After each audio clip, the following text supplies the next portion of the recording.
That's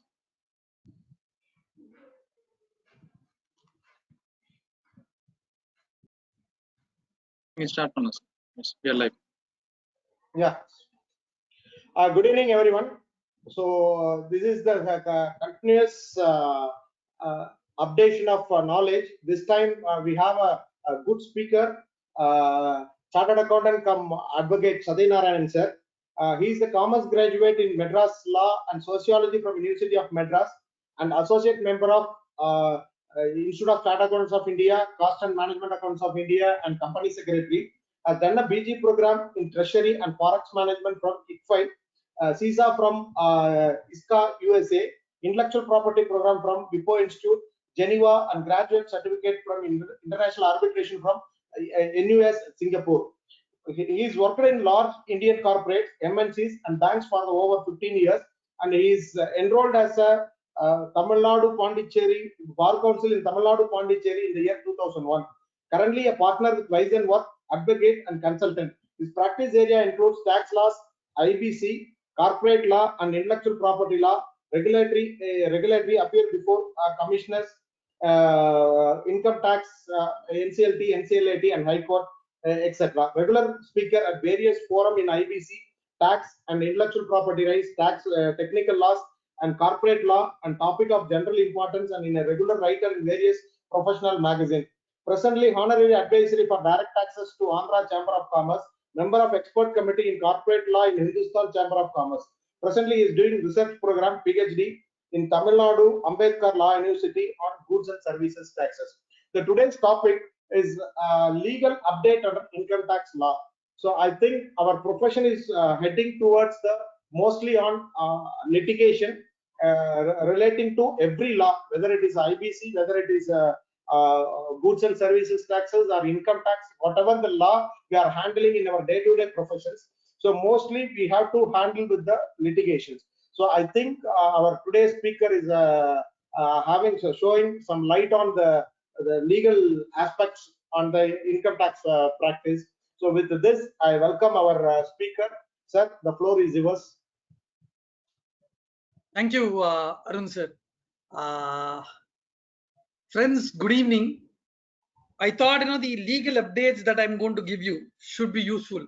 So what I've done is that I've categorized this into 3 different sections altogether today evening. The 2 hours, the majority of the time we'll spend on one particular issue, in which recently Supreme Court gave a judgment in the month of May, and followed by there is a CBDT circular as well, an instruction by CBDT, 1 of 2022, more specifically on an issue, and there have been a lot of other litigation that's going to follow on this issue. So in order to safeguard the assessees, your clients, I thought you should be abreast on this issue, and how do we handle this matter is what I think you have all guessed it correctly. This is on reopening of assessments. We saw in last 1 year there were 90,000 writ petitions filed across the country on this one particular issue. This is what taxman says. 90,000 writ petitions were filed challenging various reopening, and this was basically the conflict that we had. That the income tax officer did not have jurisdiction to issue notice under section 148, and it's time barred, and that was the contention. So that's the first issue that we'll dwell in, and the second issue that we'll talk is more relating to a practice where referral fees are paid. Let's look at what's happening to referral fees. I have one High Court, Calcutta High Court judgment and one tribunal judgment on the referral fee, and the third portion of our discussion would be on various other important judgments that have been rendered by high courts and tribunals across the country, which have clear impact in the way we practice as chartered accountants. So if you're all ready, we'll jump into the first one. Is my screen visible? Just you need to confirm it. Yes, sir. Visible, Okay. sir. You can put it in Visible, sir. slideshow. Great, great. Now, so welcome to the first issue. This is the controversy that's surrounding the reopening of assessment notices issued thereon, right? To give you a very, very brief background as to where we stand in today is that the Honorable Supreme Court, in its order dated 4th of May 2022, in Union of India versus Ashish Agarwal, tried to put a quietus to a much debated issue. As I told you, this is an issue where 90,000 writ petitions were filed across the country. One issue that's surrounded across.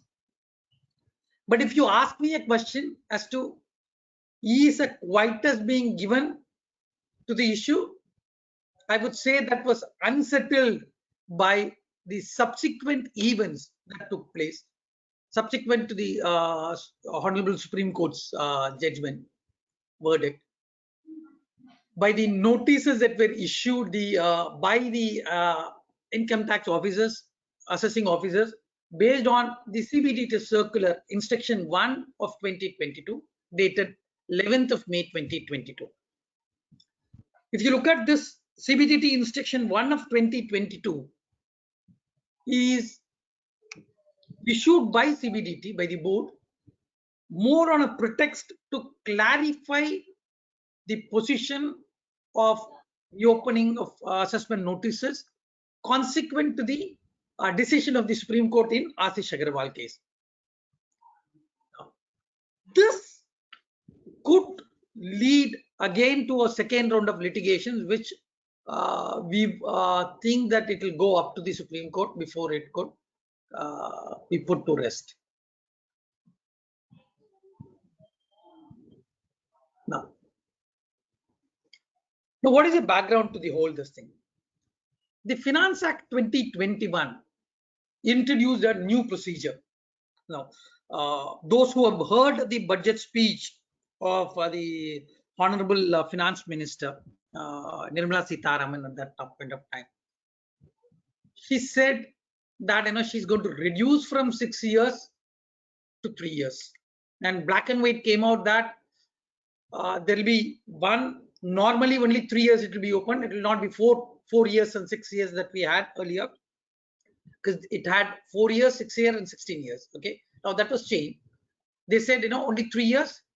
Subsequent to that, if an amount that was found to be more, in escaped assessment, is tax impact is more than 50 lakhs, and a new asset is there, then it could extend again for the next 10 years. They can reopen. This was the new scheme that came. Now, this was introduced in the Finance Act 2021 by the Parliament. Now, this new assessment procedure, reassessment procedure, was mandated by inserting a section called Section 148A.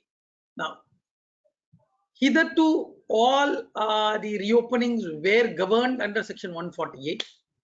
We'll see what happened to it. Now, from 1/4/2021 onwards, the new section would come into play, 148A. Now, in the meantime, what also happened is that this is one. The second thing that we need to know is that the central government, by exercising its powers under Section 3 of the Income Tax Relaxation Act 2020, extended the timeline. Now, this was meant because due to COVID, various operations were, income tax proceedings, the other tax proceedings were hit. Like normal life was hit for all of us. So the government took a power under the Relaxation Act, and it extended the time, the assessment, the notice issuing powers, and the assessment, making power timeline was extended from 31st of March 2021 to 30th of June 2021.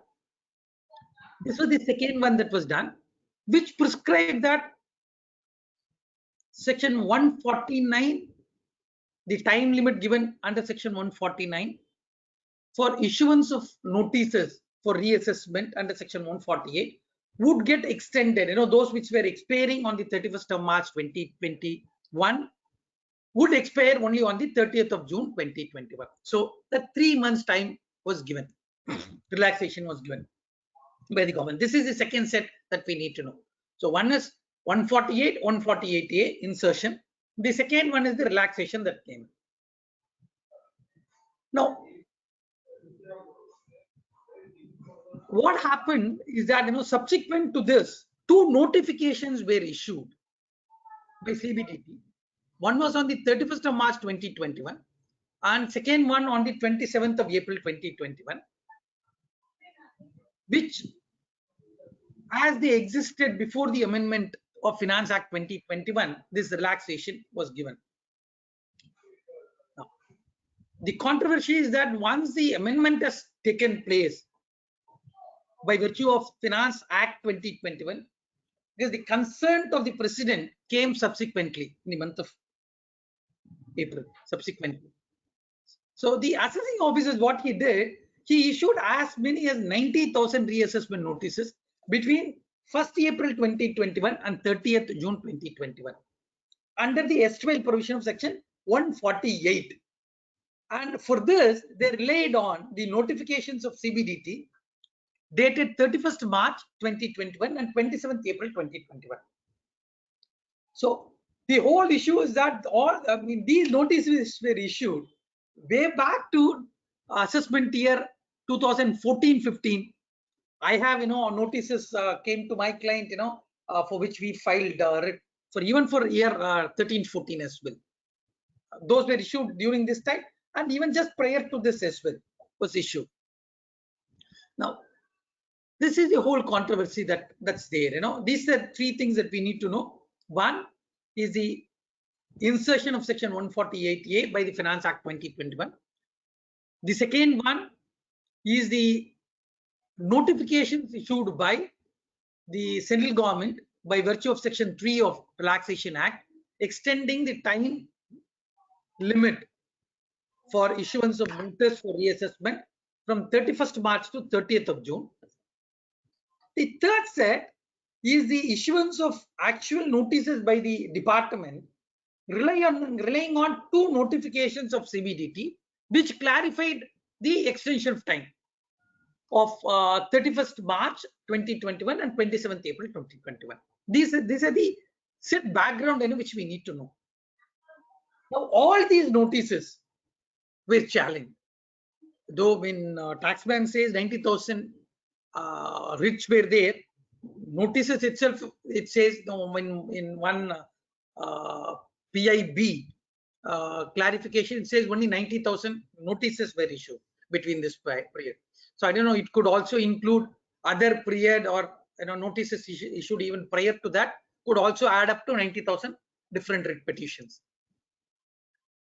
Now, all these notices which were issued under the unamended Section 148, which stood prior to the amendment by Finance Act 2021, were all under challenge, because the assessees' contention were that once the Finance Act was passed, from the 1st April 2021, the provisions of Section 148 cannot be invoked. It expired. This is again, a debated issue even under the service tax and the VAT regime as well. I'll just take that for a minute so that it will be easier to compare. Now, what's happening is that all of a sudden the commercial tax department, especially in Tamil Nadu, has woken up, and the service tax department has also woken up. They've been issuing notices, show cause notices. They've been passing assessment orders. All this is happening. If we look at all these notices were issued in 2019 or 2020 for the first time after the deemed assessment, all that coming up. Now, when we look at the transition provision under the GST Act, be it CGST or Tamil Nadu State GST Act, the provisions are very clear. It says that only 1 year time is given. If already an issue has been taken up, it's under investigation, then it can continue. Otherwise, only 1 year time was given from 1st June 2017 till 31st May.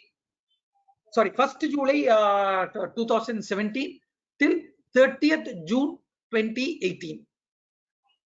Only in that period you can issue notices or you can assess. That's all. Beyond that, you cannot. Now, similar to that, when provision does not exist, under 148, all these notices were issued. These were the two notifications that were referred to. Now, coming back, what happened is that various high courts, rendered judgments. Now, Bombay High Court, Madras High Court, Allahabad High Court, Punjab and Haryana High Court, all these held in favor of the SS. Now, Chhattisgarh High Court held in favor of the revenue. Now, taking clues from that, what happened is that the Allahabad High Court ruling was taken up on appeal to Supreme Court by the Union of India. Now, when Union of India challenged it in Ashish Agarwal, this came up, and the judgment was passed by the Honorable Supreme Court by invoking Article 142 of the Constitution. Now, when invoking 142 of the Article 142 is the special power of the Supreme Court, which can be invoked, which is a legislating power of the Supreme Court. Normally, Parliament only legislates, but judiciary can also legislate under Article 142, and executive can legislate by virtue of by issuing an ordinance by the President 123 of the Article 123 and by the Governor under 234, Article 234. Now, what Supreme Court said is that they came out with 6 different propositions, in this, which are interesting to look at. They said, look,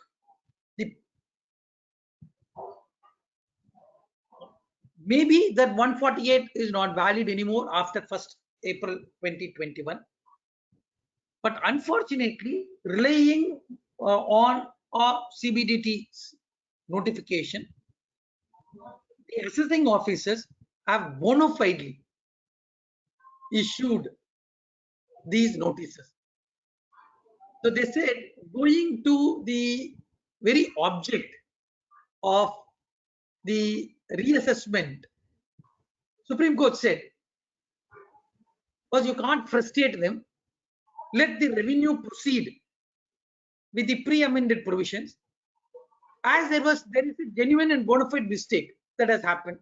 So in the way, what they've done is whatever high courts have done, in various high courts have done, all those were nullified by this judgment of the Supreme Court. Now, second thing that has happened is that all the input notices under Section 148, whether issued on 1st April 2021 or subsequent to 1st April 2021 until the 30th of June 2021, under the old provision of Section 148, shall be deemed to be notices issued under Section 148A of the Income Tax Act 1962. Now, Section 148A of the Income Tax Act was inserted by Finance Act 2021, and Supreme Court also went on to say that they shall be treated as show cause notices in pursuance of Section 148A Clause B. So they say the requirement of conducting the inquiry with prior approval under Section 148A subsection A is dispensed with. So because there are two different things, 148A has limb A and B. Limb A needs a prior approval, B does not need. So they said all these notices are issued under 148A, capital A, clause B. Now, because clause B, okay.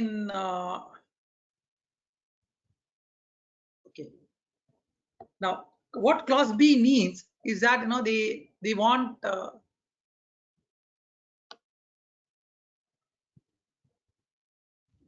Something is going wrong somewhere.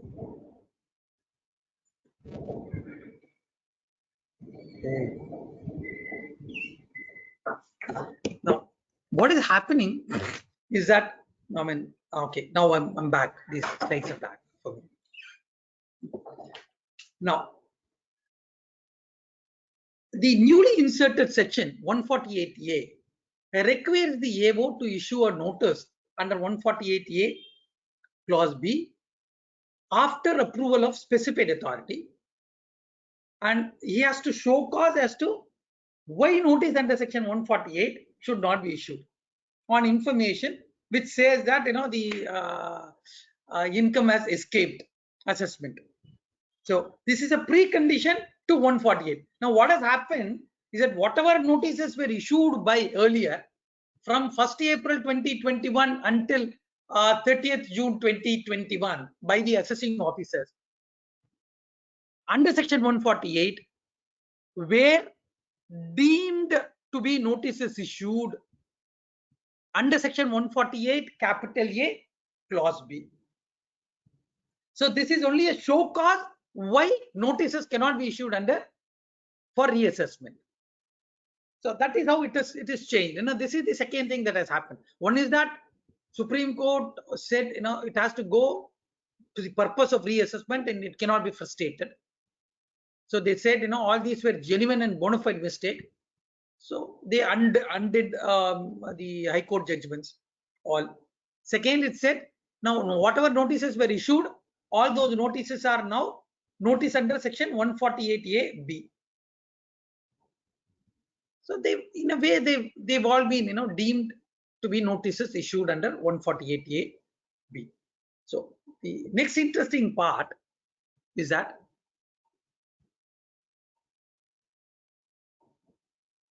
all these are bound.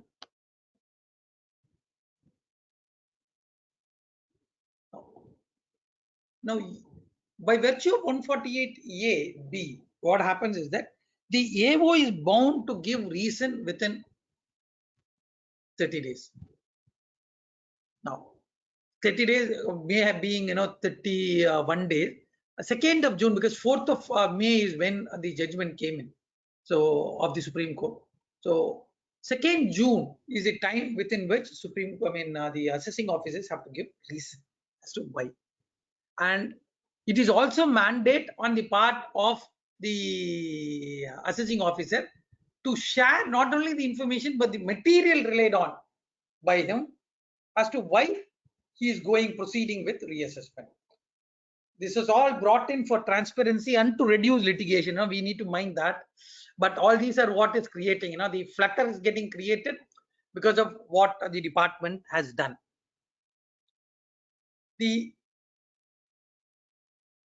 date is already given. Everything is over. Now it's very clear. Now, after that, after receipt of the reasons, the assessee will have to submit his response within two weeks. This is what the scheme is under 148A. Once the response is given by the assessee, AO has to pass an order under section 148A, capital A, clause D,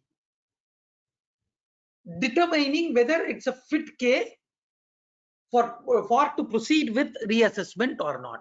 This is the first. No, this goes like what we had. The earlier reassessments used to be only if I ask for reason, he needs to give reason. And if he gives a reason, I can always challenge it, give my objections to it. Once I give my objections, what happens is that he has to pass an order on that. Then assessment proceeds, under 142. 143, 2 notices are issued, all that happens. Now, timeline is fit for all this under 148A now. That's what has happened. Now, thereafter, the procedure will move on as for reassessment as usual. There are 2 conditions that needs to be passed, before one could proceed under 148A. One is that First and foremost is that he has to pass an order under 148A after receiving our response. Second is that a new notice under section 148 has to be issued if the assessing officer finds it to be a fit case for reassessment. Now, what the Supreme Court has done is that they did not say that you can bypass the statutory provisions. This is interesting. This is what is very important for us. Supreme Court has not extended the timeline. All it said is that the notices that were issued by the assessing officer from 1/4/2021 until 30th June 2021 will be deemed to be notices under section 148 capital A clause B. That's all. Now, normal timeline is to give within 30 days the reasoning that they said give within 30 days of this order. So that ends on the 2nd of June 2022, which is tomorrow.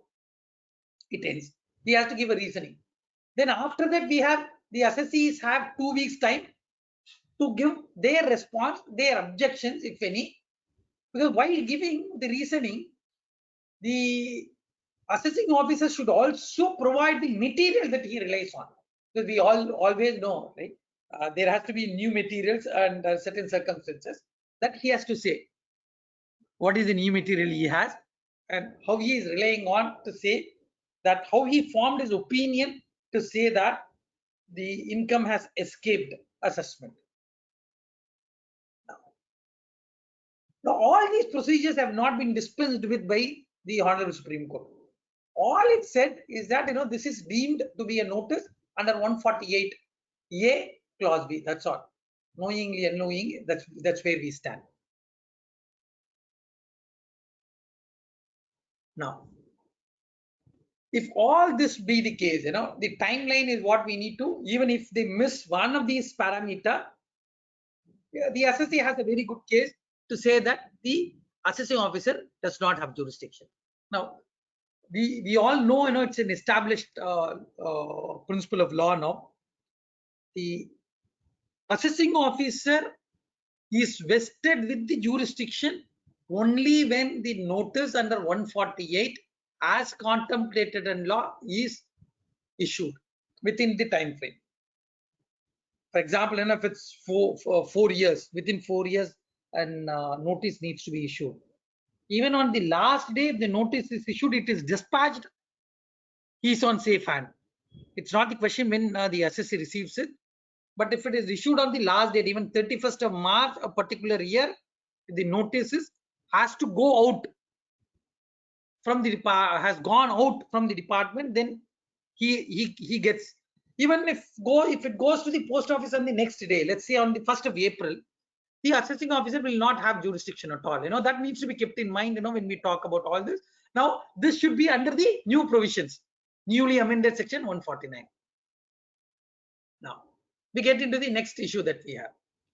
Once these are issued, we have all the defenses that are available to us under section 149, including which I mean the time frame that we talk about. Okay. As if if the Finance Act has not been put in, or if the Finance Act has been there, whatever rights are available under under the Finance Act 2021, all are also kept open. So this is going to open up a Pandora box. This is what I said, this may lead to controversies and it is going to kick in. Now, for almost all cases, not just from April 2021, but even prior to that also, the department has sent notices. To the extent, a couple of my colleagues, chartered accountants, friends were telling that their clients have received notices even in cases where assessment orders were passed, even in cases where there were stay orders passed by the Honorable High Courts. I heard it in a couple of orders that we obtained in Madras High Court. Where stay is there. In those cases also they've received. From Bangalore also I found few this thing there in Hyderabad also. So this is happening. I don't know where we are heading to now. It's going to be a Pandora of again.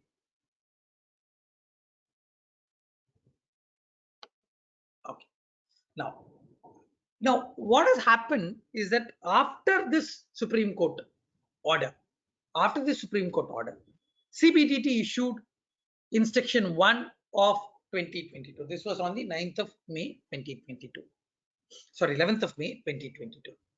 Now, in that, what they've said is that for assessment years 13-14, assessment year 14-15, assessment year 15-16, what instructions were given to assessing officers is that now this this instruction was to clarify to the departmental officers as to what was the decision of the Honorable Supreme Court in CIT versus Ashish Agarwal. This judgment consequent to this. Now, for these assessment years 13-14, 14-15, 15-16, they said fresh notices under section 148 of the Act can be issued in cases only if the case falls under clause B of subsection 1 of section 149 as amended by Finance Act 2021. That is, if the income escaping assessment amounts to or likely to amount to less than 50 lakhs. Now, the second, what they did is that assessment years 16, 17, 17, 18, the CBDT circular said, fresh notice under section 148 can be issued in cases covered under 149 1A cases, since they are within the 3-year time period from the relevant assessment year. Now, the revised time period is no more 4 and 6. Now it's 3 and 10.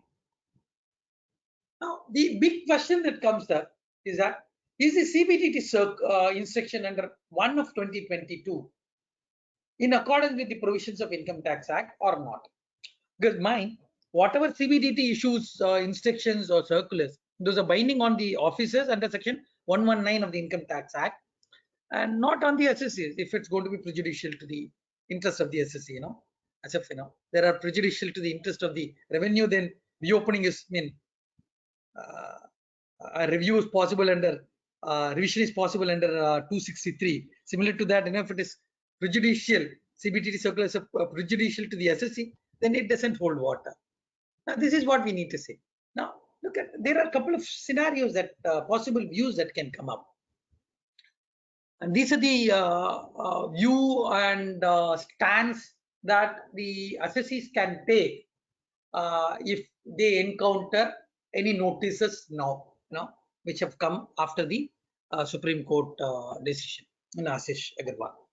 Now, the first view that is possible is that the notice under section 148 can be issued from the assessment year 2014-15 onwards and not prior to that. This, how do I say this only 14-15 onwards?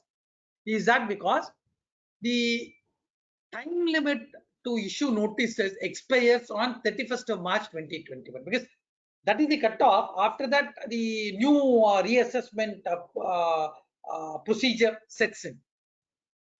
So if you look at 6 years in all, from 14-15, 15-16, 16-17, 17-18, 18-19, 19-20, 20-21. So 6 years. Now this is how I've said 14-15. Prior to 14-15, if notices are issued, that's wrong. That kind of could be a stand, safe stand that could be taken by the assessor. Further, if you look at, now amendment that is there, the amended proviso section 149, which gives a cutoff at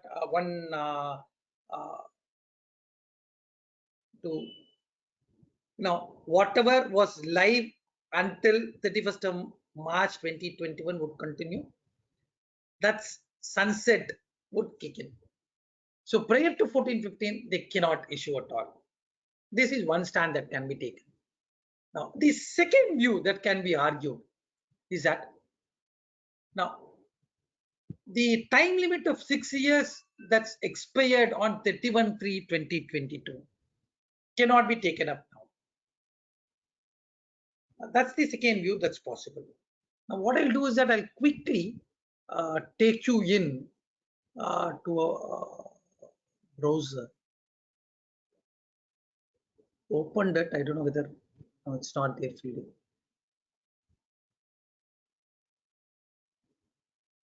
What happened?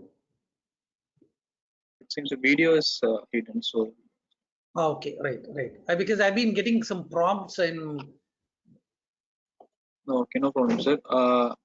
As of now, I can see controversy now page, the PPT page, or navigating to some other page, or yes, it's not visible, is it? no, now it's visible. I can see the browser page, Google, but Okay, right, great. Okay.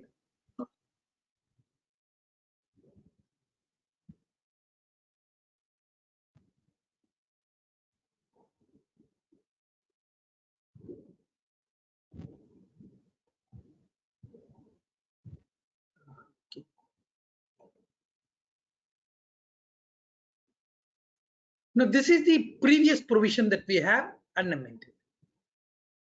No notice under section 148 shall be issued for the relevant assessment year if 4 years have elapsed from the end of the assessment relevant assessment year, unless the KIS falls under clause B or clause C. 4 year to 6 year have elapsed from the end of the relevant assessment year, unless the income chargeable to tax which has escaped assessment is more than. Sorry, what is happening? I get some issues. I'll just close the video now for the time being. okay, so no problem. Now, is likely to amount to 1 lakh or more. Now, the third one is when it crosses any asset is located outside India and the amount that has gone to 16 years, 4 to 16 years. Now, this is what is amended now. Now, we'll go to the amended provision for you to have a quick look.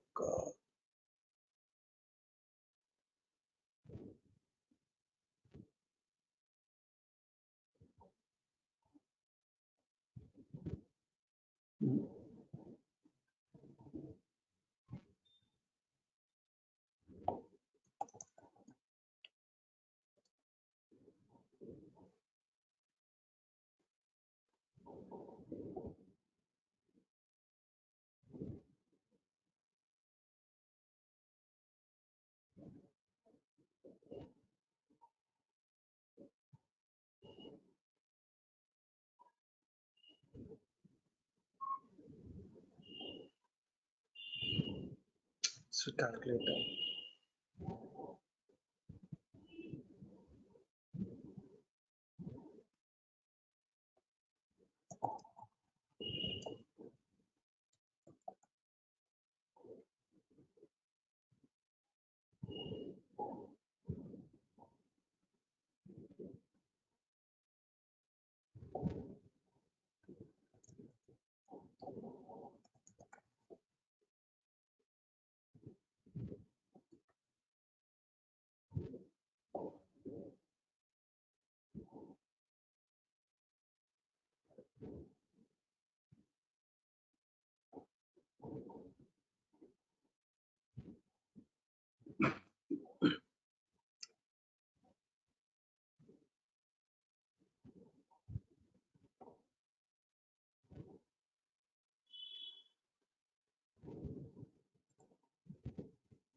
Yes.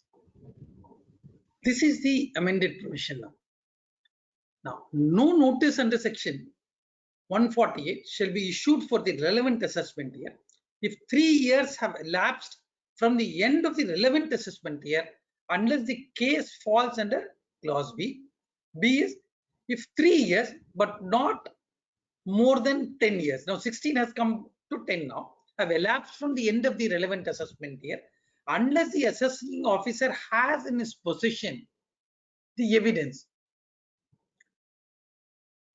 the book of accounts or other document, or evidence which reveal that the income chargeable to tax represented in the form of an asset, expenditure in respect of a transaction or in relation to an event or occasion, or an entity or entry or entries in the books of accounts which has escaped assessment amounts to or likely to amount to 50 lakh or more.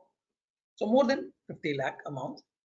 Now, the proviso is what is important. This was what I was referring to. Provided that no notice under section 148 shall be issued at any time in a case for the relevant assessment year beginning on or before 1st April 2021.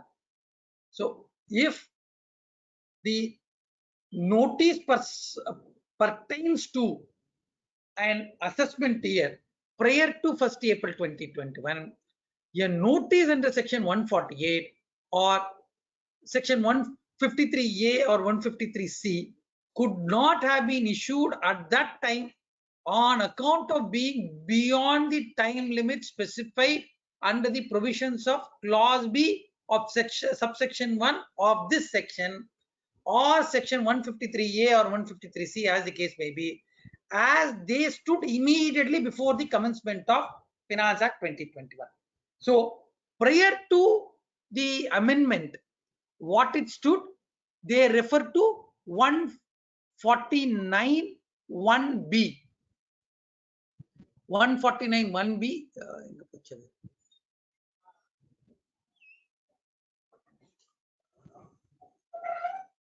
149 1B is here.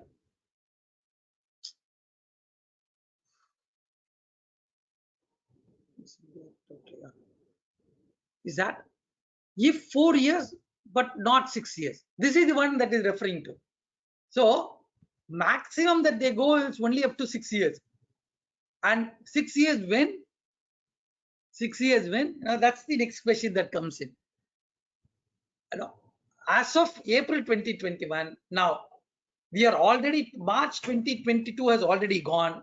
So that 1 year is also cut. Now what the department cannot do is that they cannot even touch 14, 15. 15, 16 is what can come in at the max to start with, not prior to that. And can that also be done is the next question. We'll just look at this further. The second proviso, provided further that the provisions of this subsection shall not apply in a case where a notice under section 153A, no, we'll just leave that. The next proviso, the third proviso, provided also that for the purposes of computing the period of limitation, as per this section, the time or extended time allowed to the SSC as per the show cause notice issued under clause B of section 148A, which is what the notices now are deemed to be by virtue of the Supreme Court decision in Ashish Agarwal, or the period during which the proceeding under section 148A is stayed by an order or injunction of any court shall be excluded. This is the whole controversy that is coming up now because of the whole this thing. The Supreme Court had given an order on the 4th of May. 30 days would come because of this third proviso. 30 days. Now, all the time prior to this gets excluded, which is also made by the Supreme Court by virtue of the order under article 142 of the Constitution.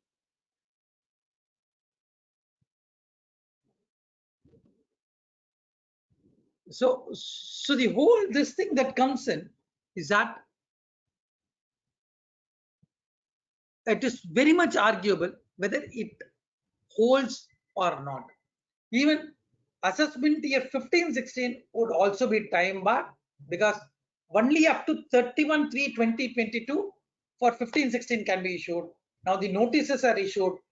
Mind, the whole time is for 148. What is interesting is to note here, this we are talking about notice under section 148, not under section 148A. Now what Supreme Court has done is that they've said whatever notices were issued under section 148 has to be treated as notices issued under 148A2. clause B. So all these notices are not under 148. When can he issue notice under 148? Now let's go back to find it again.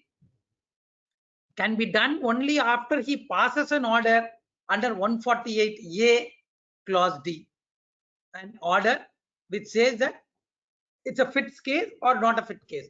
If it is a fit case, then notice under 148 will go. So that order, now, so until that is done, all this will not hold. Now, this instruction is not going to come to the rescue of the department. Now, any notice that you receive now under section 148 up to the assessment year 2015-16 is bad in law. Now, what the assessing officer can touch is only from assessment year 16-17 onwards. If it is there prior to that, that needs to be challenged. The assessee can go on. Now, what's up in all is that the CBDT instruction assumes many things, which may not be this thing. That it presupposes that assessment year 16-17 and 17-18 as falling within 3 years. While after, if you look at from 31/3/2022, why I'm saying this is that just go back here. They say 16-17, 17-18. They say 148. Notices can be issued if they fall under 149 1A. Just going back, 149 1A is 3 years. It is beyond 3 years and less than 10 years. If he has documents, all these documents, only then he can issue. Otherwise, he cannot issue. Now, so it presupposes that it falls within the time frame, which is not the case again. Now, one is that if it is assessment up to assessment year 15-16, it's the assessing officer does not have jurisdiction at all. Straight away it goes for a toss. Now, if from 16-17, 17-18, will that be within 3 years is another question. Because 18, if you take 19, 20, 21, these are the 3 years that we talk. So up to 18 also, he cannot issue. This is now subject to litigation. And here, this being beyond 3 years, the other conditions for notice under 149 1B, the amended 149 1B kicks in, where he has to show the evidences as well that there is an asset or there is an expenditure in a transaction or in an event or in relation to an occasion that had happened. Occasion could be a birthday, could be a marriage, even could also be that, or a election campaign, or a transaction, like buying gold or anything of that sort, or an entry in books of accounts, which amount should escape, the escaped amount should be more than 50 lakhs. Only then 149 1B can come in. He needs to give evidences. So only up to 3 years, the assessing, the assessing officer can come behind the assessee. All the others should fall off. Now, what also appears for this, I wouldn't say wrong, wrongly understood order of the Supreme Court is that the CBDT also might have felt that the clarification, notification, the extension act that was given and the subsequent order of Supreme Court gives time for issuance of notice under 148. This seems to be something wrong, because Supreme Court in its order does not say anywhere that it is extending time. It doesn't say so. Now, the other question that could come up is that interestingly, which can also come up, which can be put across by the revenue before various courts when it comes under challenge, is that there is an order of the Honorable Supreme Court in writ petition suo motu 3 of 2020, wherein Supreme Court excluded the time from 15th of March 2020 until 28th of February 2022 from limitation, for the purposes of computation of limitation, for all purposes. Now, this could be another thing that could be used, and they say that the time has not run, it has stayed. They've said, this period has to be excluded, and if any due date falls within this period, then from 28th of from 1st of April, 1st of March 2022, 4 months time will be there to file. When appeals, everything can be filed under that. So this could be another thing that can come up, could be put to challenge. This is where we stand. If there are any questions, I'll be happy to take questions before we could. Yes, sir. We have one question on matter. Yes. Share my screen.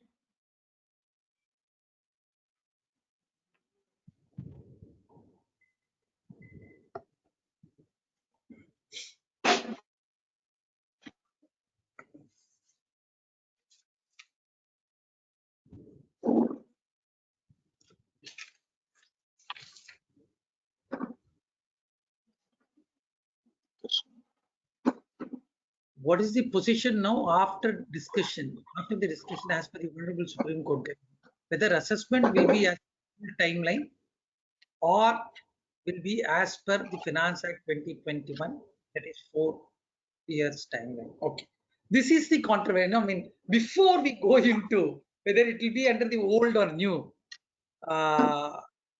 what we need to see is that even before they can issue a 148 notice for reassessment, they have to follow the procedure under 148A. They have to follow that procedure under 148A. That's very important. That's very important. So then the question comes in is that now 1st of March 2021, prior to that, if notices are issued, then it's a different question. When it is not issued within that, it goes for a toss. I'm just showing you this again. We'll go to one. I need to give you the rights back, so give you the rights back. Okay. Yeah, you can show my screen.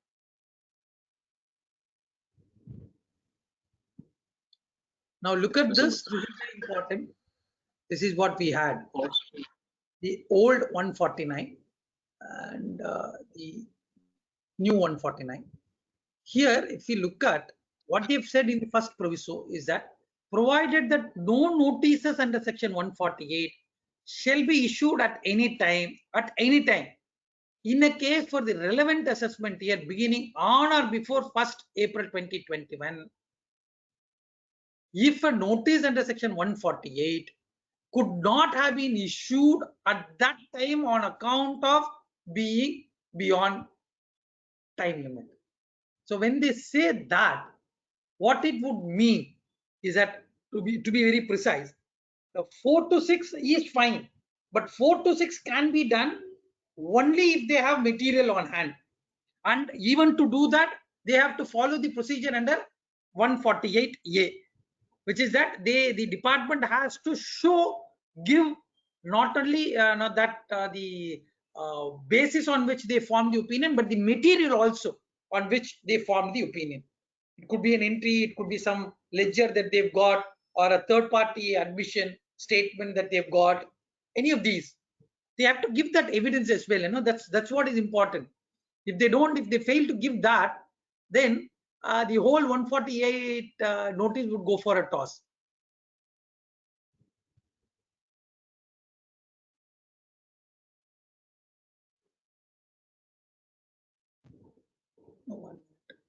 I'll just take you to show you that.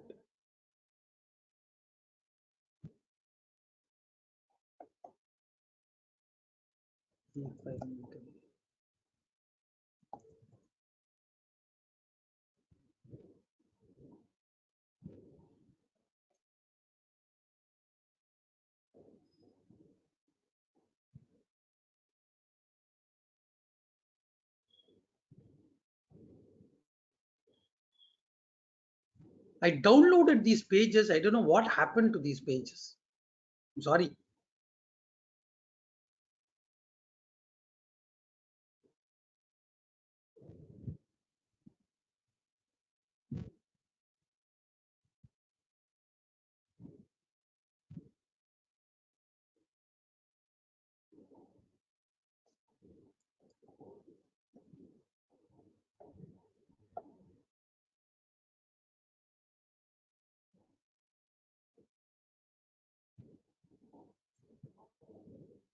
Look at this. The assessing officer shall, before issuing any notice under 148, he has to provide an opportunity of being heard to the assessee by serving on him a notice to show cause within 7 days, not less than 7 days, and but within 30 days. Look at this. He has to give information on, on the basis of the information which suggests that it has happened, and materials that were available. If you ask for it, he needs to give. So that's where the whole this thing is. Now, can you come back to the question so that take back my.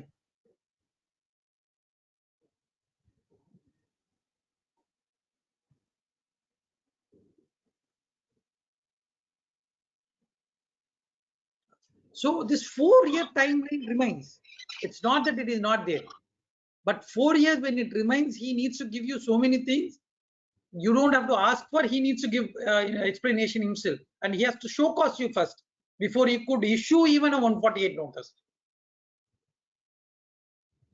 Now, what they have done is that you would have already got, and if notices were already issued, you would have got another notice from him, giving explanation and other things. You have not received today, probably you will find it in your mailbox today, tomorrow, because tomorrow is the last day. Okay. The second question is, Yevohan's notice under section 148 just mentioned that average value of 4Bs, freebies received from supplier cement company should have been admitted as income under the head income from other sources, but not specifically mentioned any material relied upon him to issue the notice. Can this be? Yeah, this can be challenged. You ask for, you say this is more ambiguous, nothing like that. Please show the material from which you have got this information. Right, Riley? You ask that question. If he doesn't give you, because he needs to give you an opportunity of personal hearing. Before that, you shoot out an email, put it in the assessment this thing portal, so that he needs to give you. If he doesn't give you, that itself is a ground to challenge and set the whole proceedings off. Because now, not just 148 notice, the order passed under 148A D, clause D, is also challengeable by way of writ petition, because that is the one which gives him the jurisdiction. He determines his own jurisdiction, whether he has or not.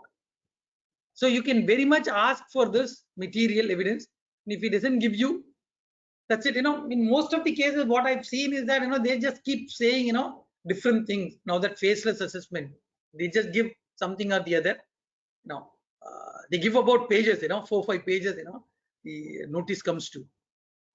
They repeat what they have, but they don't specify precisely as to what they found or what the material that was available. You can ask for that, and that is the ground, and we have challenged it like this. You can do that. You ask your client to do it. I suppose he is a cement dealer.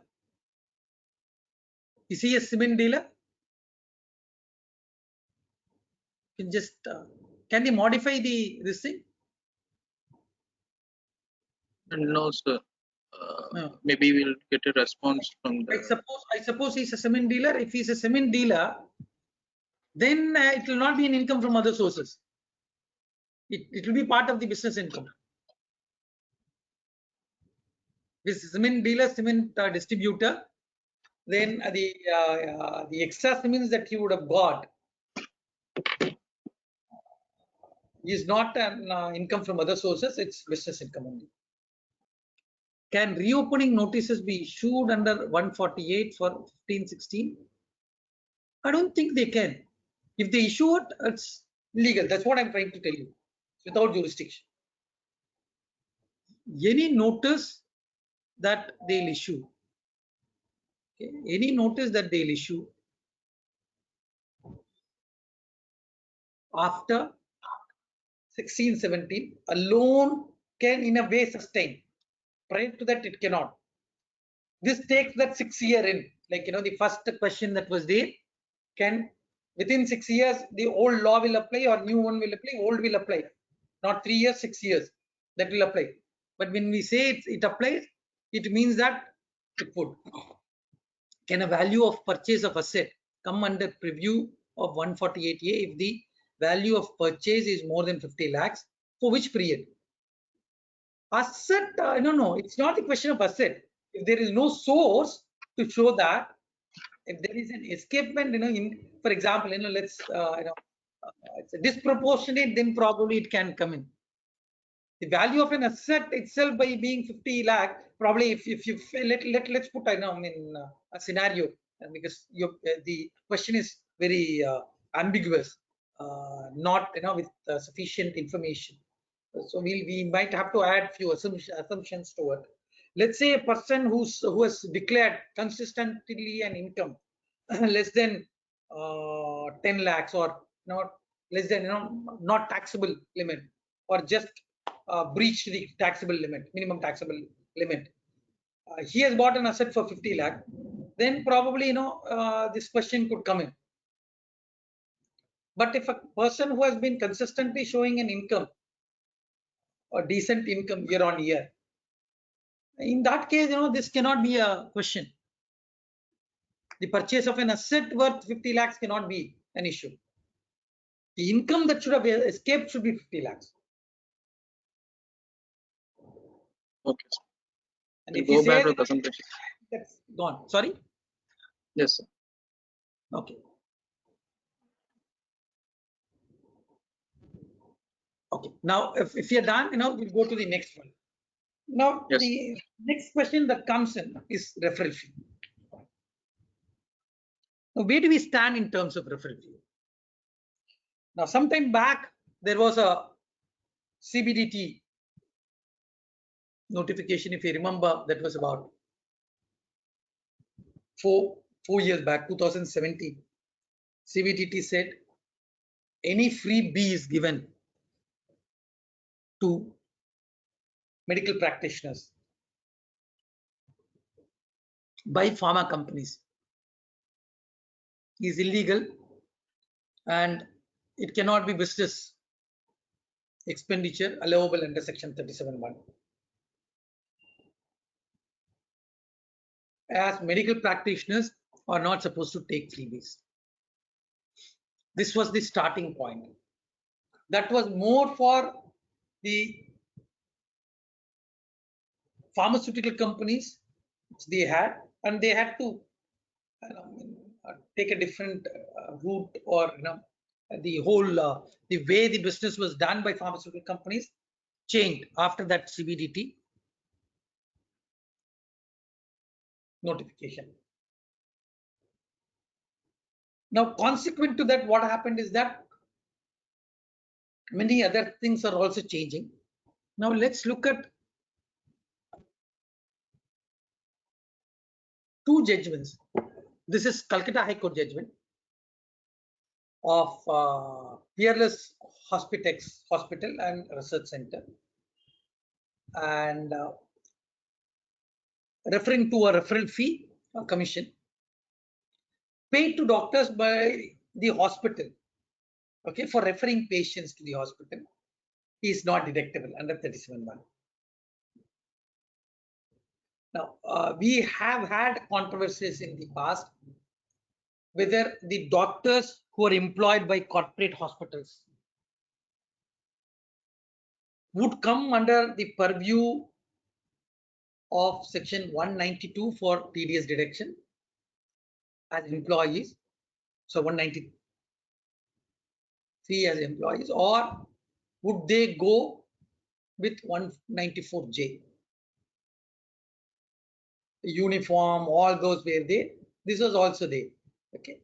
Now here they have said very clearly, referring patients is an immoral policy, and getting payment for that, not getting payment for referring patients is an immoral, and it's opposed to public policy. So this is not allowed under the medical practitioners,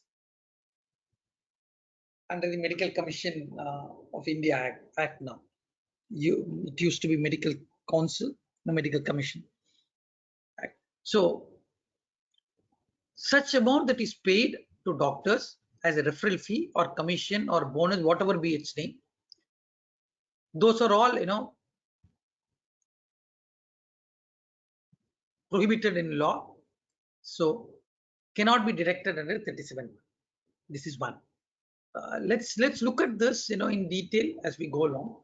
I have only 2 judgments on this. This is by the Bombay Tribunal.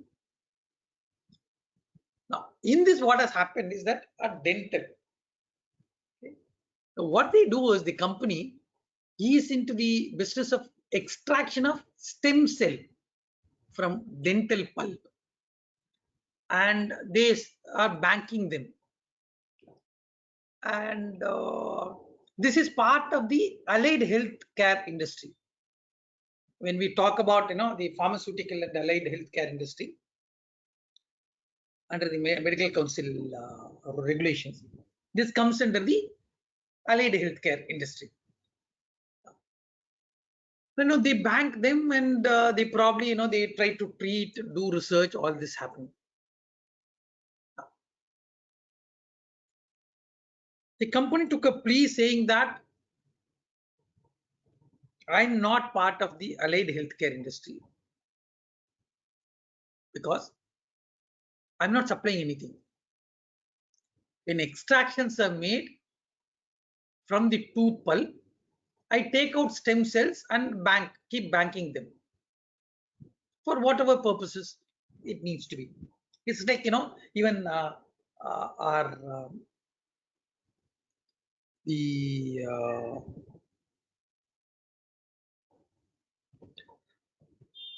the stem cell that's being retained from marrow, from newborn babies, similar to that, I'm doing it, and you cannot. The tribunal just dismissed the plea, said it's more technical. Just look at there is no this thing, because what they were doing is that when they took this stem cell from dental pulp, because extractions happen at dental clinics for root canal treatment and other treatments. That waste will be there, that's taken out, that's containerized, and then those were given to this company, and this company, what it used to do is that it used to pay those dental clinics amount. This Tamad Biotech used to pay this thing, and because this is like a raw material purchase for them. This thing was, look, this is a raw material purchase for me. They've been supplying what I need, so I've been paying them. What's wrong in it? Said, no, this is not allowed. You're paying someone whom you're not supposed to. They're not supposed to take it, so it's gone. Now, interesting where it comes is that the issue is not going to stop here. These are the 2 judgments that we have, but the issue is not going to stop here. Issue is going to just go further. Now, what's important is that what will happen to doctors referring or hospitals referring to diagnostic centers. The referral happens there as well. Referral fees comes in. What will happen to it?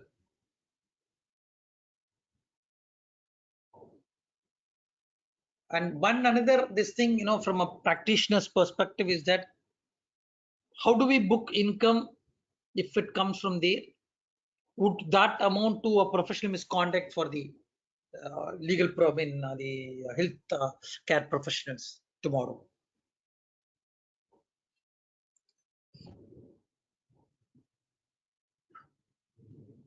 No, with that thought, in mind, now we'll just move.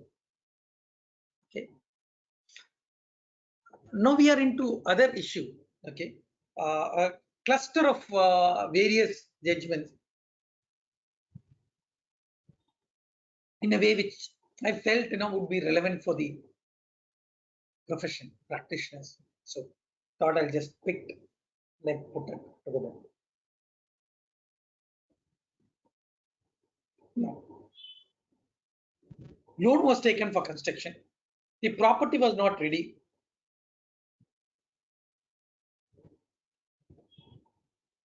Because it did not get occupancy certificate, to be very precise. Now, the assessor started claiming deduction of interest that is paid on the loan that it took under section 24 under the head income from house property. The assessing officer, CITFs, and the tribunal dismissed the plea of claim.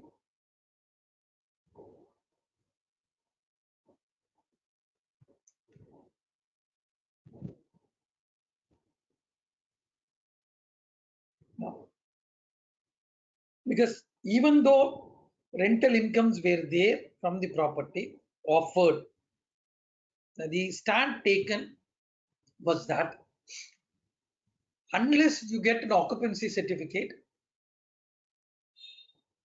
how can you do it? Rera bandage that it needs to be. So this is one which thought. So probably any expenditure incurred, if there is a violation of law laid down, a rule laid down, may become a disallowable expenditure, the expenditure may not be deductible in the hands of the assessor if he pays that. But the income here, what has happened is that in Netra software inquired, I found that the income that was offered, that was taken up, that was taxed in the hands of the assessee, while the claim for interest under 24 was disallowed.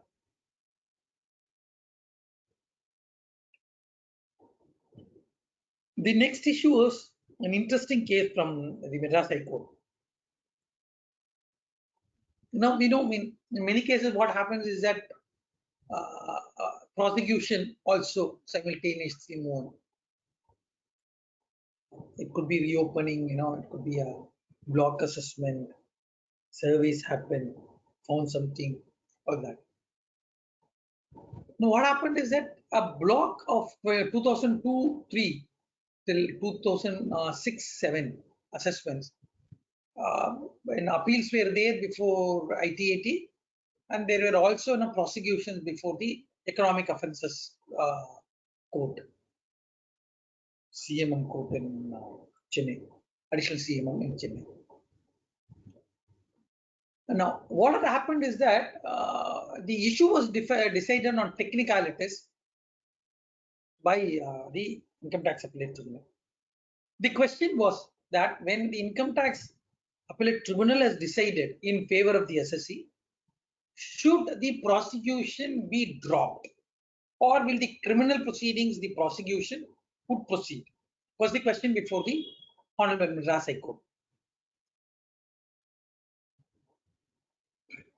The prosecution was on the count that returns were not filed, advance tax was not remitted, there was suppression of true and correct income. All those were the issue that went on. The Income Tax Appellate Tribunal, interestingly, what it did is that it went only into the technicality, whether the assessment was within the period of limitation or not. And they did not examine the issue on merits at all. On technicality, what it is that they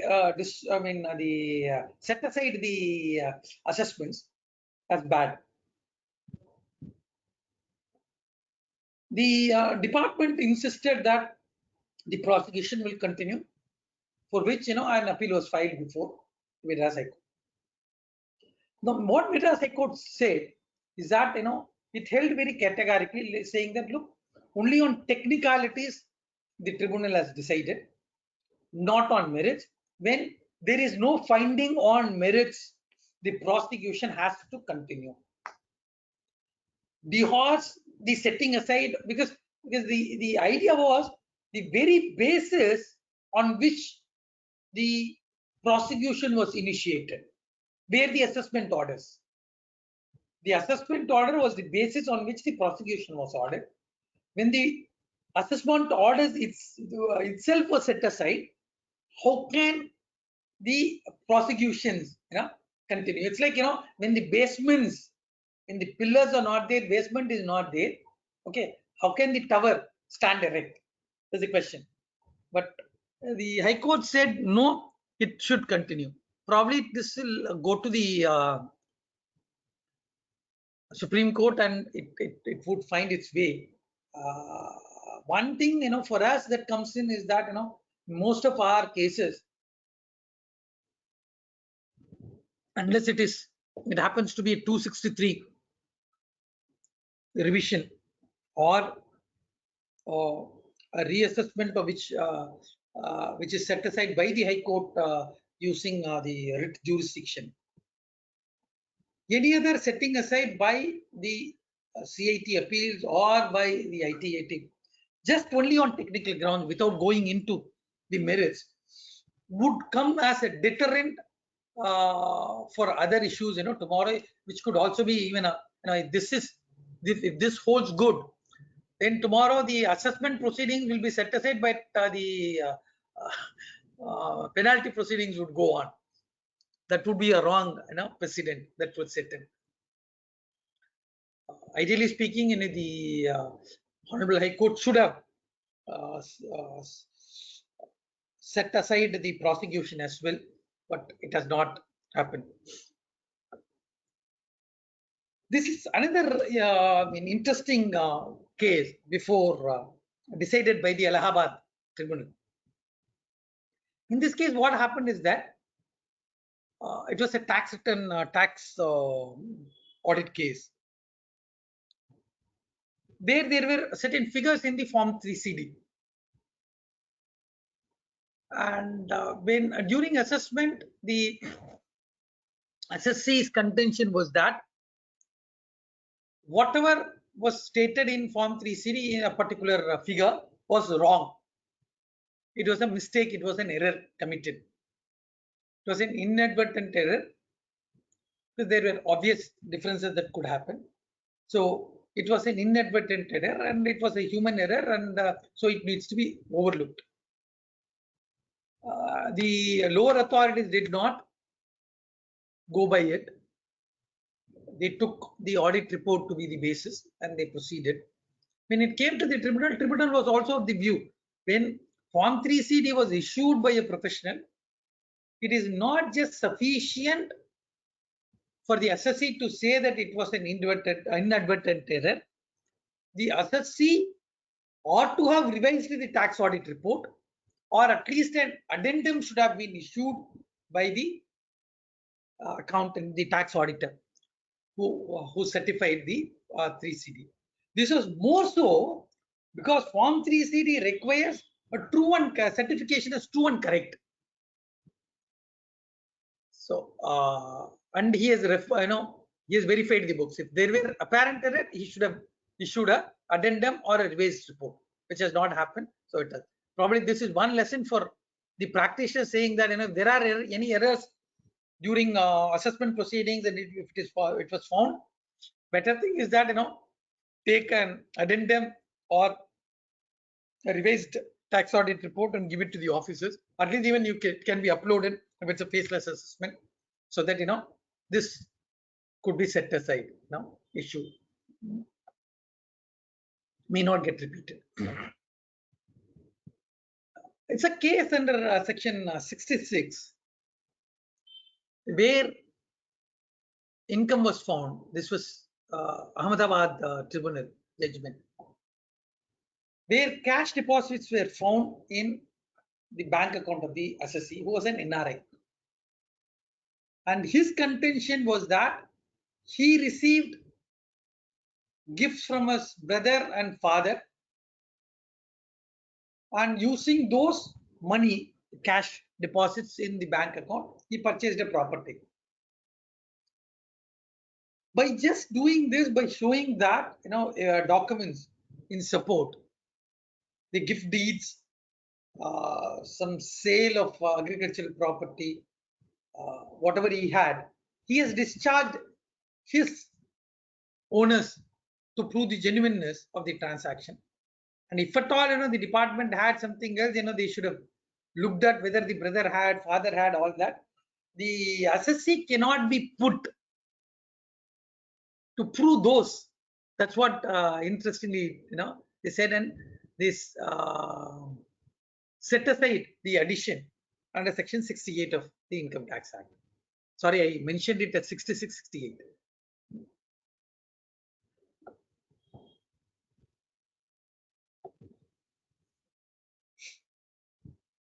A peculiar case,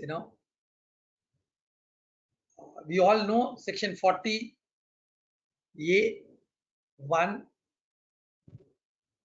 30%, Calcutta discount is very clear.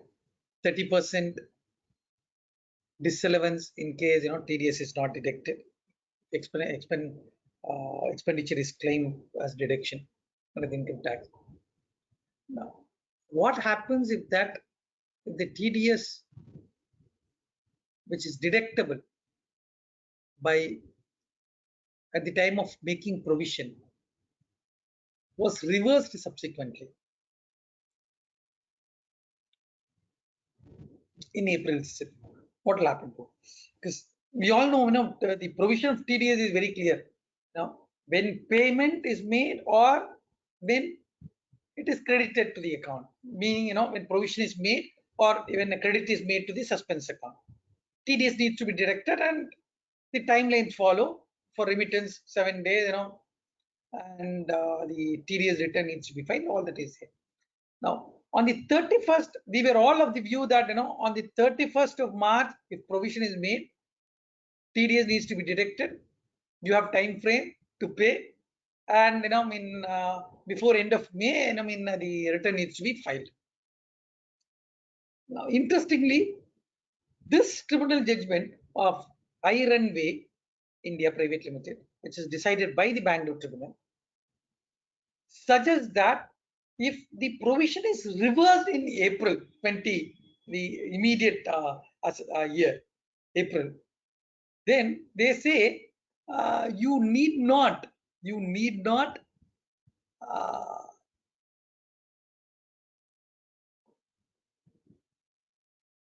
deduct and remit. If you fail to do so, if you don't deduct or remit TDS, the provisions of 40A1 would also not attract, because the party has immediately reversed the credit. And that's why I highlighted it. This is the precise words that we had. The same amount should not be disallowed when the provision is reversed on the first day of April of the subsequent assessment year. If we do that, then it would amount to double deduction, double disallowance. That's what says.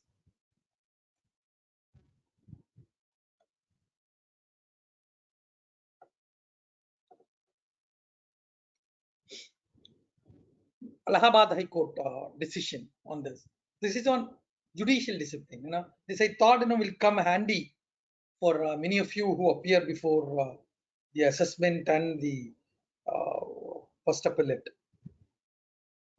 What happens is that there are two things. The judicial discipline and propriety. These are two things that are often missed by the assessing officers and the appellate authorities, which has its own toll on the assessee's appellant, life, and subsequently, even if it is found, they annul, through higher judicial forums, decision. But still, whatever he lost, the time, the essence of money that was lost is lost. Now, judicial discipline demands that whatever orders are passed by higher appellate authorities has to be followed. Unless those can be distinguished, it has to be followed. Because we see in many cases, the assessing officers don't just follow. Like, for example, let's take an example of TRF Limited, in which it says very clearly, for a bad debt, all that is required, Supreme Court says in TRF Limited, is that the assessee should have written it off in its books. All that the assessing officer has to see is that whether the assessee has written off the amount in the books. That's all. The assessing officer cannot go behind to see whether it was that within limitation, is that really bad, all that. South India surgicals, Madras High Court cannot be applied. This is one classic case, every time this happens. Or provision for warranty. Again, these are typical, issues that keep repeating, all that. Or, not deducting 30%, but disallowing the entire amount for, the previous assessment years, before 2010 amendment. These keep happening, so judicial discipline demands that it has to. The Allahabad High Court has come very heavily on the assessing officer as unacceptable that, if he has not followed judicial discipline, whatever is there, it needs to be. The High Court goes to say that, look, Supreme Court, whatever orders are passed, has to be applied throughout the country. And if High Court has given that jurisdictional High Court's decision is binding and you can't distinguish, if any other High Court is also given it, if there, in the absence of a jurisdictional High Court's decision, and you have to at least look at it, and if it cannot be followed, reasoning has to be given. If that is not given, what happens is that if there is an unambiguous judgment given by a court, in spite of that, if the assessing officer fails to follow what, it amounts to denial of justice, and they say it cannot be allowed. Now, what they say is that only if stay is obtained against the order in an higher forum, only under those circumstances alone, the assessing officer can say that he cannot apply. Now, interesting questions do come in. Now, let's say that a particular assessee had gone on, has won, say in the High Court, jurisdictional High Court, on a particular issue,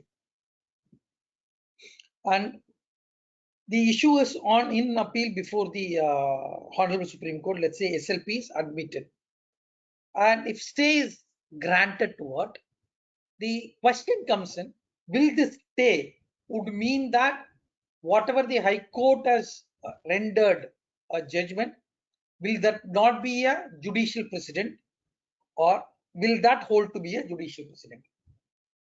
Now, interestingly, there are Karnataka High Court judgment which says that even if stay is given, the stay would apply only between those parties and not for the judgment rendered by the High Court. Because when a judgment is rendered by the High Court, the judgment would be in rem against the whole world. But when a stay is given, the stay would be in res, meaning it would be only against the parties the stay would apply. So whatever judgment was given by the High Court would still be a valid judicial precedent unless Supreme Court sets it aside. This holds good for all. If IT-80 gives something, only that is stayed by High Court, then IT-80, that IT-80 order is applicable, is a binding precedent for the CIT appeals and the assessing officer. Under, same set of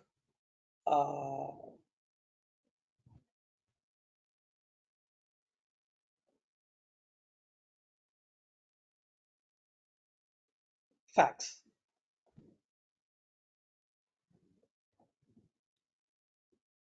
Finally, before we close the entire this thing, I thought, I'll give you something from the Supreme Court again, so that it's a very clear this thing.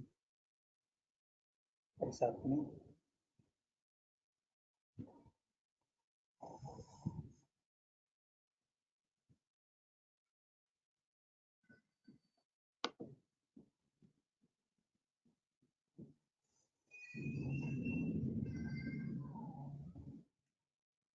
Sir, no. That thing happened. But you're audible, sir. Only thing you have stopped is screen sharing. No, something happened here. Yeah, is there any notification? Yeah, okay. I got something, I clicked and it stopped. No problem, sir. You can start sharing it again. Yeah, visible, sir. You can continue. Okay, fine, great. Now, what's happening again?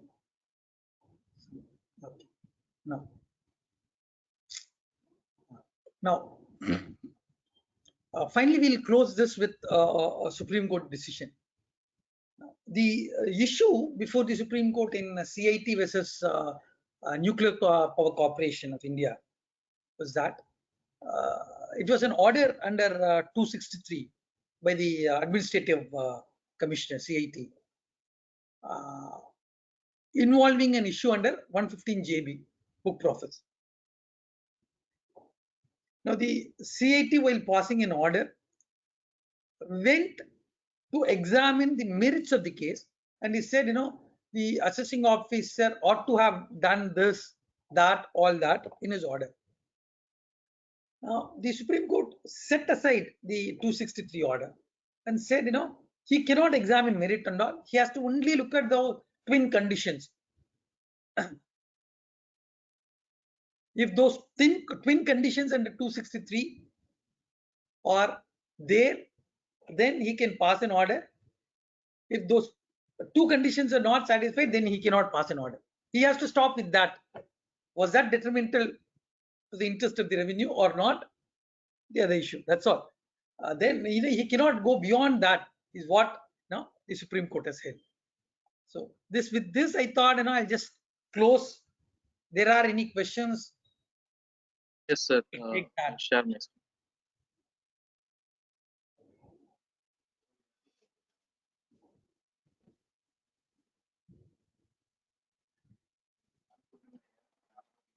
So with regard to the previous question, sir, that you asked about the purchased time, right? So this one. Okay.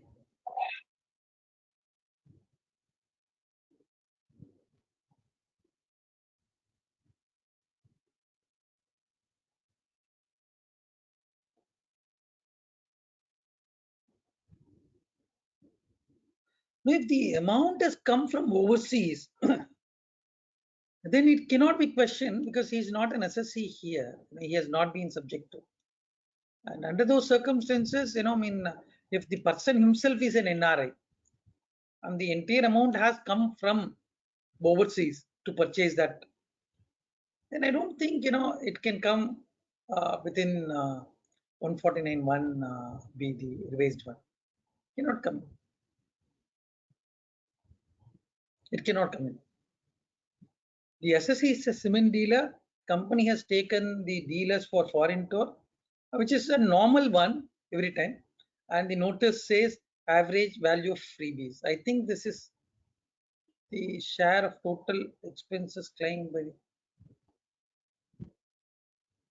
Now, how can it be on a dealer? You have to look at whether the SSC is in a proprietary or a partnership. Because if it's a partnership of one of the partner has gone, it may not be. Normally, these foreign tours by cement companies happen as part of the in business development meeting or dealers meeting. It's part of the meeting. It happens. Uh, so they take the dealers overseas, and what they do is that they have meeting as well there. So it's part of their planning strategy for the year, the business development. So that cannot be added. That cannot be added to the SSC's this thing, and that can never be. That can be questioned. That can be questioned. Okay. Regarding SJ Surya, see it, from this, it seems that there is a homogeny of.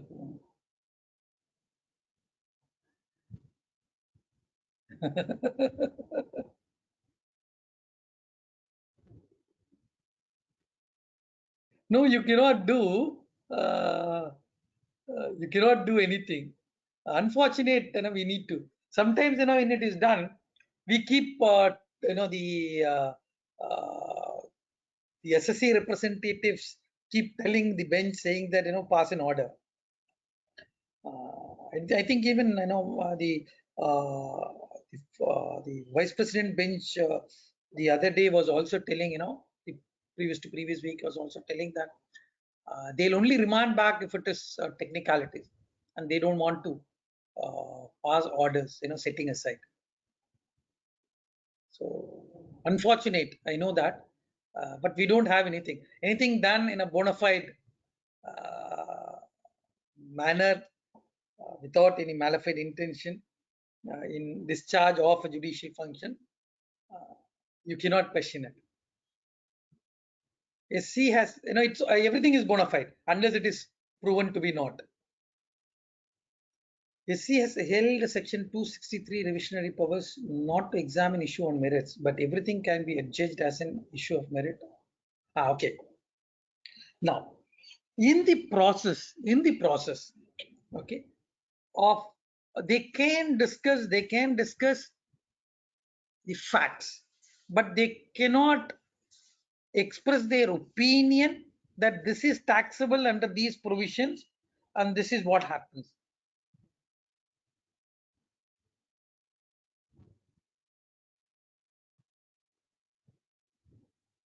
So that's what they refer to. All that the CIT can say is that one, the order of the assessing officer is erroneous. For that, he can take facts. He can discuss facts to show that how the order is erroneous. Second is that not only just erroneous, he has the order passed is also prejudicial to the interest of the revenue. That can be done. Now I'll tell you how when it would not be. Like for example, an assessing officer would have discussed something in detail in an assessment order. At that time, okay, he has formed an opinion based on whatever materials were available. He has applied his mind. Then CIT cannot apply his own mind and say that the assessing officer applying a mind in this particular manner is wrong. Then that would amount to judging the issue on merits. Hope I made it very clear.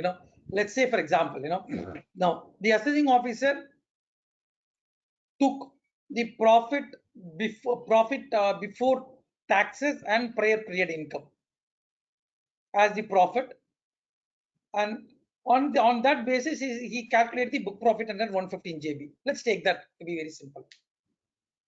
Now what can happen is that the commissioner, because the prior period income is that above the line or below the line is a debatable issue, and depending on facts. the assessing officer has taken a view that I will only take PBT prior to before the prior period income. When he has taken that and he has went again to issue the assessment order and pass the assessment, the CIT appeals cannot say, no, you should have taken after the income. So that income ought to have been added to the book profits. All that goes to the merit of the issue. Now, that's how it needs to be distinguished. He has to take those facts only to show that it is erroneous and it is prejudicial to the interest of the revenue. Those two twin conditions, that's all. Beyond that, he cannot travel to say that how assessment order should be passed or now needs to be passed.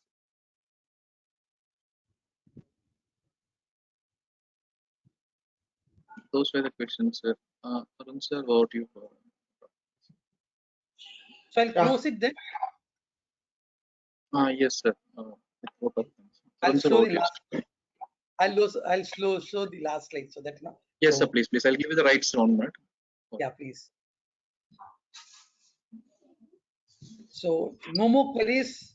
Thank you for your patient hearing and for the opportunity given by the institute and its office bearers. Sir, thank you, Thanks sir. a lot. Thank you. Thanks a lot. Thank you for your, as usual, you are explaining well in updates in Income Tax Act. It is very relevant to the current situation. So thank you for your, and also I thank the participants for, I think as of now, 255 participants is available in the online. It shows the interest of the members to know the subject. Thank you, one and all. Thanks a lot.